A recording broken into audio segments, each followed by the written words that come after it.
السلام علیکم ناظرین میں ہوں شفقت بگیلا اور صحت کے حوالے سے ایک پروگرام لے کے آپ کی خدمت میں حاضر ہوا ہوں۔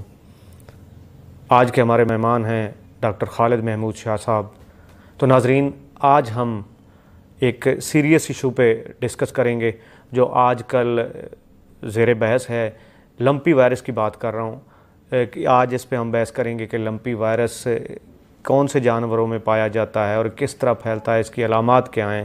تو سب سے پہلے میں آج کے مہمان ڈاکٹر خالد شاہ صاحب کو اپنے پروگرام میں خوش آمدید کہوں گا۔ السلام علیکم ڈاکٹر صاحب، سب سے پہلے تو آپ کا ہم اپنے پروگرام میں خوش آمدید کہتے ہیں، اور اس کے بعد ڈاکٹر صاحب میں پہلا سوال آپ سے کرتا ہوں کہ آج کل نا پورے پنجاب میں ایک جانوروں کی بیماری ہے، چونکہ وہ آپ سے متعلقہ تو نہیں لیکن اس میں ایک خدشہ ظاہر کیا جا رہا ہے کہ جو یہ گائے ہے یا بچڑے ہیں ان میں وہ بیماری آج کل پائی جا رہی ہے جسے لمپی وائرس کہتے ہیں، اور یہ خدشہ ظاہر کیا جا رہا ہے بلکہ افواہ پھیلی ہوئی ہے کہ یہ جانوروں سے انسانوں میں بھی منتقل ہو رہا ہے۔ تو آپ بتائیے گا کہ یہ لمپی وائرس ہے کیا؟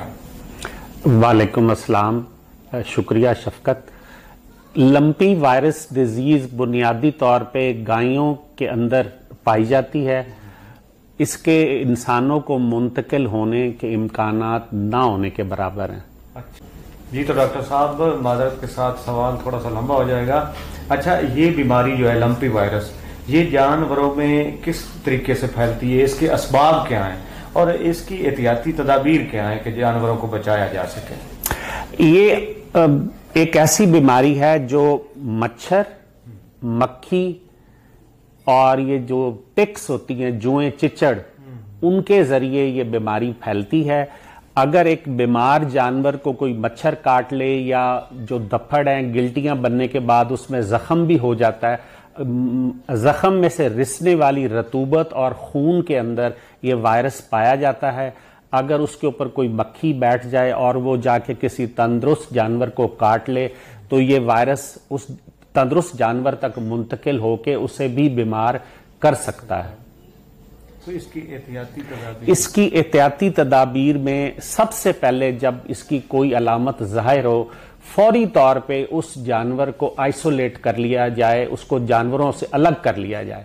اس کے کھانے پینے کا انتظام، اس کے برتن، اس کا جو کیئر ٹیکر آدمی جو اس کا خیال رکھے وہ الگ ہونا چاہیے، تو اس کو دوسرے جانوروں میں نہیں رہنے دینا چاہیے۔ اچھا، تو ایسے جانور کا دودھ جو ہے وہ پیا جا سکتا ہے اور اس کا گوشت کھایا جا سکتا ہے؟ اس کا گوشت بھی استعمال کیا جا سکتا ہے، کیونکہ ہمارے ہاں رواج ہے کہ گوشت کو ہم تیز درجہ حرارت پر اچھی طرح پکا کے گلا کے کھاتے ہیں، تو وائرس جو ہے وہ اتنی بڑے اوپر والے درجہ حرارت پہ سروائیو نہیں کر سکتا۔ عام لفظوں میں جراثیم مر جاتے ہیں۔ اس کا دودھ بھی استعمال کیا جا سکتا ہے، لیکن اگر یہ جو گلٹیاں ہیں یہ ہوانے کے اوپر بھی نمودار ہو جائیں تو اس صورت میں دودھ کا استعمال نہیں کرنا چاہیے۔ ادروائز اگر ہوانا ٹھیک ہے تو اس کا دودھ بھی استعمال کیا جا سکتا ہے۔ تو اس کا علاج ممکن ہے کیا؟ کوئی ویکسینیشن وغیرہ ہو سکتی ہے؟ اس کا حفاظتی تدابیر کے طور پہ تو ویکسین ہے۔ جن جانوروں کو بچانا اس کو سال میں شروع میں 2 دفعہ ایک اس کا انجیکشن لگے گا۔ اس جانور کو لگے گی جس کو یہ وائرس نہیں ہوا۔ پہلا انجیکشن لگنے کے بعد 21 دن کے بعد دوسرا انجیکشن لگتا ہے اور یہ سال کے لیے کافی ہوتا ہے، لیکن پھر اگلے سال یہ انجیکشن ویکسین لگانا ضروری ہے۔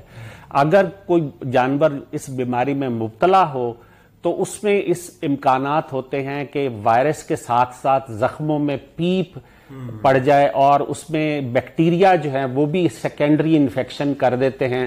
اس لیے ایسی صورتحال میں اس کو اینٹی بائیوٹکس، بخار اتارنے والی دوائیاں اور ایسے مرہم استعمال کیے جا سکتے ہیں۔ اس کو پائیوڈین سے صاف کر کے اس کے اوپر آئنٹمنٹ زخموں کے اوپر لگائی جا سکتی ہے، لیکن اس میں ویٹنری ڈاکٹر سے مشورہ ضروری ہے اور اس کی رہنمائی حاصل کر کے اس کے مطابق جانور کا علاج ہونا چاہیے۔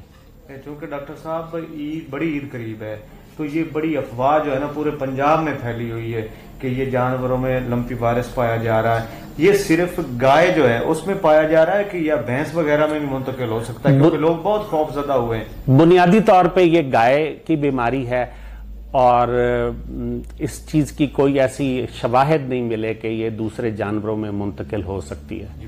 جی تو ڈاکٹر صاحب ہمارے اس پروگرام کا یہ آخری سوال ہے, یہ تھوڑا سا لمبا ہو جائے گا کہ یہ جو بیماری لمپی وائرس اس کے نقصانات کیا ہیں اور جو متاثرہ جانور ہیں ان کی شرح اموات کیا ہے, اور ایک ضروری جو ہے بات کہ ہماری ملکی معیشت پہ اس کا کتنا سارا اثر پڑ سکتا ہے. ہمارے دیہات میں زیادہ تر لوگوں کا روزگار مویشی پالنے کے ساتھ جڑا ہوا ہے. یہ ایک خطرناک بیماری ہے. اس کا ہمارے کسان بھائیوں کو اچھی طرح سے اویئر ہونا چاہیے, ان کے پاس اس کی معلومات ہونی چاہیے. اس سے خوف زدہ ہونے کی بجائے اس کا نالج حاصل کر کے, معلومات حاصل کر کے اس کے اوپر کوئی نہ کوئی ایکشن لینا ضروری ہے. مثال کے طور پہ آپ جہاں جانور رکھے جاتے ہیں وہاں پہ سپرے کریں تاکہ مکھی, مچھر اور چچڑ ان کا خاتمہ ہو سکے. کسی جانور کو اگر یہ بیماری ہو جائے تو اس کو فوری طور پہ الگ رکھیں, اس کی صفائی کا خیال رکھیں, اس کی خوراک کا خیال رکھیں, ڈاکٹر سے رابطہ کریں اور اس کا اچھے طریقے سے علاج کیا جانا چاہیے. یہ بیماری انسانوں تک منتقل ہونے کے امکانات تو نہیں ہیں, لیکن اس میں مالی نقصان بہت زیادہ ہے, کیونکہ اگر یہ جانور کسی بیماری میں مبتلا ہوگا تو ظاہر ہے کہ کوئی اس کو خریدے گا نہیں, اس کا گوشت استعمال نہیں ہوگا, اس کا دودھ استعمال نہیں ہوگا.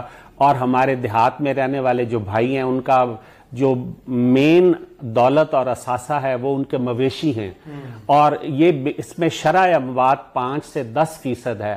اور اگر بیماری میں مبتلا ہوں جانور تو اس میں سے جو جانور اموات جن کی ہو جاتی ہیں وہ ظاہر ہے اس کا مالی نقصان کسان کو اٹھانا پڑے گا. اس میں آپ اس کا جو کھال ہے وہ بھی تباہ ہو جاتی ہے اس بیماری سے. تو اس میں اس چیز کا خیال رکھا جانا ضروری ہے, اور اس کے بارے میں کسان بھائی جو ہیں وہ اویئر رہیں اور فوری طور پہ اپنے ویٹنری ڈاکٹر سے مشورہ کریں. کسان بھائیوں کو تو اس کا جو نقصان ہے وہ ہے, لیکن ہماری ملکی معیشت پہ اس کا کیا اثر پڑ سکتا ہے؟ ملکی معیشت میں یہ اثرات ہوں گے کہ اگر آپ گائے کا گوشت استعمال نہیں کریں گے, دودھ استعمال نہیں کریں گے, تو جو ہمارا چکن ہے اس کی خریداری زیادہ ہو جائے گی اور اس کے ریٹس بڑھ جائیں گے, اور لوگوں کو جو گوشت کھانا چاہتے ہیں ان کو مہنگا گوشت ملے گا, اور اس کے اوور آل جو ہماری بیف اور میٹ اور چکن کی مارکیٹ ہے اس کے اوپر برے اثرات ہوں گے. اس کے علاوہ جو کسان ہیں ان کا ذاتی نقصان بھی ہوگا. چلو جی, اللہ پاک سبھی کو محفوظ رکھے. بہت شکریہ ڈاکٹر صاحب, آپ ہمارے پروگرام میں تشریف لائے. جی تو ناظرین, آج کا یہ ہمارا پروگرام یہاں اختتام پذیر ہوا, جس میں آج ہم نے ڈسکس کیا لمپی وائرس کو. اس حوالے سے یا مزید صحت کے حوالے سے کوئی آپ بات پوچھنا چاہتے ہیں, سوال پوچھنا چاہتے ہیں تو ہمارے چینل کے کمنٹس باکس میں آئیں اور وہاں پہ اپنی قیمتی رائے کا اظہار بھی کریں اور سوال بھی کریں. اس کے علاوہ ہم آپ کو ٹیکسٹ میسج کے لیے, واٹس ایپ کے لیے نمبر دے رہے ہیں, آپ اس پہ ہمیں ٹیکسٹ میسج بھی کر سکتے ہیں, واٹس ایپ بھی کر سکتے ہیں. اگلے پروگرام تک کے لیے دیجیے شفقت بگھیلا کو اجازت. دیکھتے رہیے سانجا ساہیوال. اللہ نگہبان.